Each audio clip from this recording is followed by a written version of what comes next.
Hello, I'm Rob with the B, and this is 101 Ways to Make Fire. I keep talking about 101 ways to make fire, but really, you should have realized by now, there's essentially an infinite number of ways to make fire. Depending on the method of ignition, your primary source of energy, and whatever it is you're burning, this series could go on forever. But at the end of the day, or even first thing in the morning, there really are only two. Now, in this series, I've defined fire as flaming combustion. Flames, that's what we understand as fire. But there are two ways to get there. One is directly, one-step process, ignition source onto something combustible. It bursts into flame. The other method, which you'll actually see a lot more of, is a two-step process, starting with smoldering combustion and then using that to generate the required heat to get flame. And I know I'm talking a lot here, but don't worry, I will be making a fire today. Now, you guys have met my friend Bob before, and I'm going to ask him to illustrate the difference. Take it away, Bob. I met a young lady called Linda, who showed me the two types of Tinder. If it flames, it's called flinder. If it smoulders, it's sminder. She said as she burnt to a cinder. Thank you. What he was trying to say is that there are fundamentally two different types of tinder. One burns and one smoulders. Now, if we're talking about our primary ignition tinder, what I call Triton, the G silent.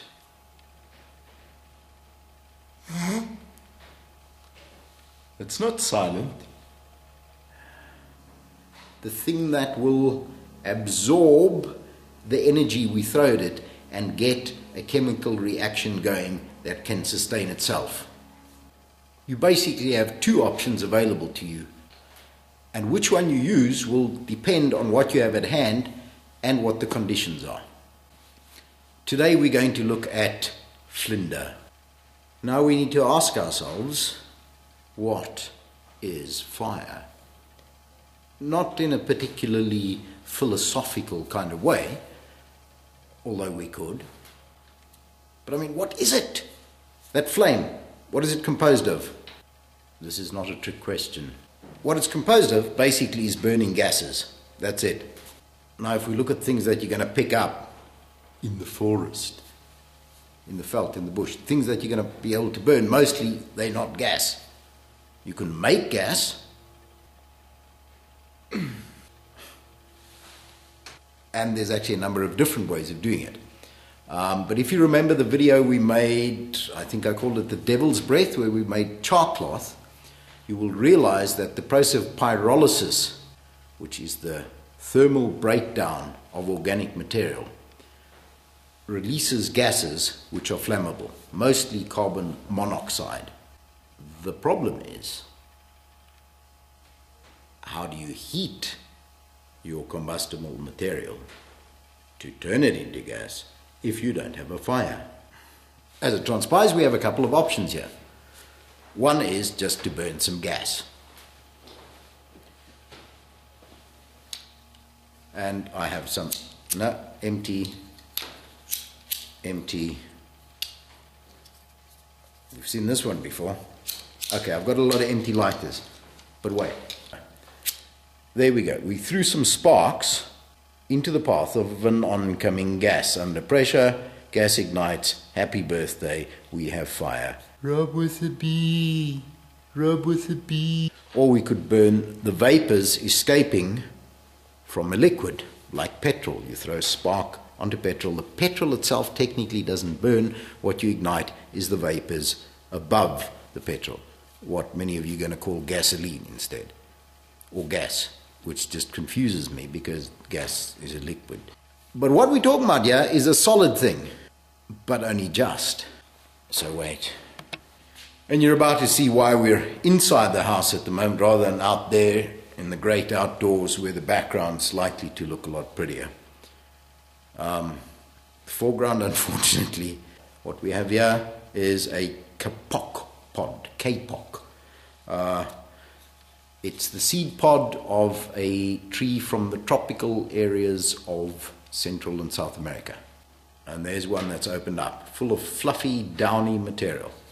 And this stuff is really, really, really, really fine, to the extent that each individual strand is almost invisible, especially if your eyes aren't that good. And that generally is the secret of flaming ignition tinder. Let's call it flighten. Our ignition source today is going to be an empty lighter. This is one I picked up. It's proudly South African and it plays cricket. In fact, it might even be a cricket lighter.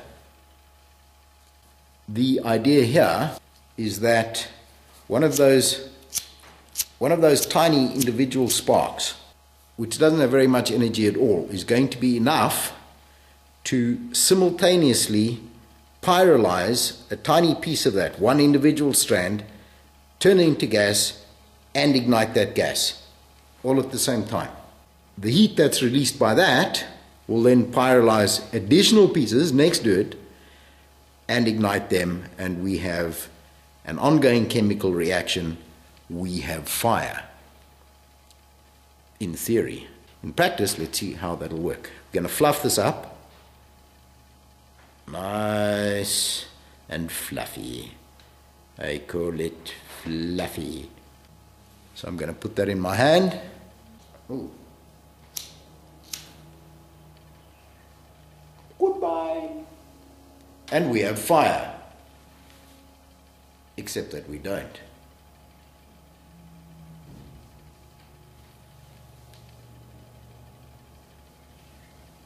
Agnoob, bagnoob. 5, 4, 3, 2, 1. We have ignition, but now we have 1, 2, 3, 4, 5 extinguishing. And that's one of the basic problems with flaming ignition tinder. It tends to burn to nothing very quickly. Okay, so we either need to have lots of it, or we need to have a secondary tinder, or we can impregnate it with a wicking liquid, something like wax, oil, tar, alcohol, something that's going to burn for a bit longer. Yeah, it's one of these things. I don't know what the name is for this category of things, wicking liquids. I like to call them wickwids, mostly just because it sounds silly. In a previous video, you saw me use earwax for this. Today I'm going to use, I don't know yet, I'm going to go and look around the house. I'll be back. Today we're going to use chocolate. No! Not very much at all. Dark chocolate, not much milk in it, mostly oils. So there we have some tiny piece of chocolate. And then I'm going to mix it into some of this kapok fiber.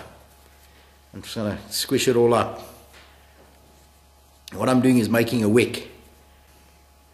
Chocolate wick. Looks a bit like a mongoose turd, really. And then the rest of the fluffy stuff just sort of wrapped around the tip. And let's try that. There we go. And we don't have fire. Well, that didn't work. Let's try that again. I suspect that I got that all way too dense. I'm going to break that up a little bit more. And we're just going to make a ball now with the chocolate inside it. Try that. And we don't have fire again.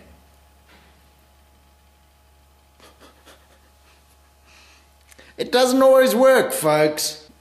Let's try something else quickly. I'm going to try that instead. Lubricating oil, machine oil. Okay, drop or two of that. It's oily, unsurprisingly.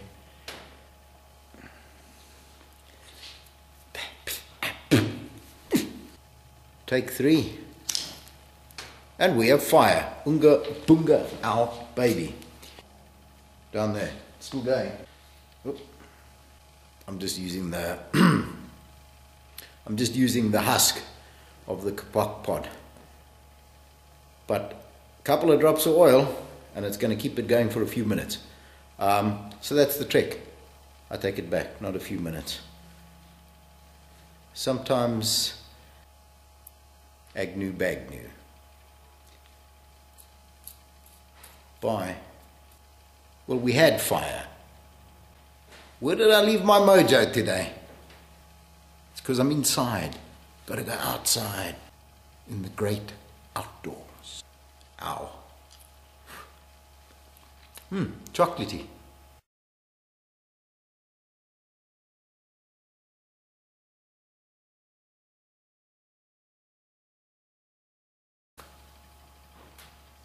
Unfortunately, this is another word I made up. I couldn't find anything in English to denote the concept that I'm looking for. We've got this word Tinder, and it describes everything, and not particularly well. And I've often heard people getting confused. And I've often heard people just getting completely confused. So we're going to use this word because there isn't another one. So I'm just going to use this word flinder. It sounds light and fluffy like a butterfly.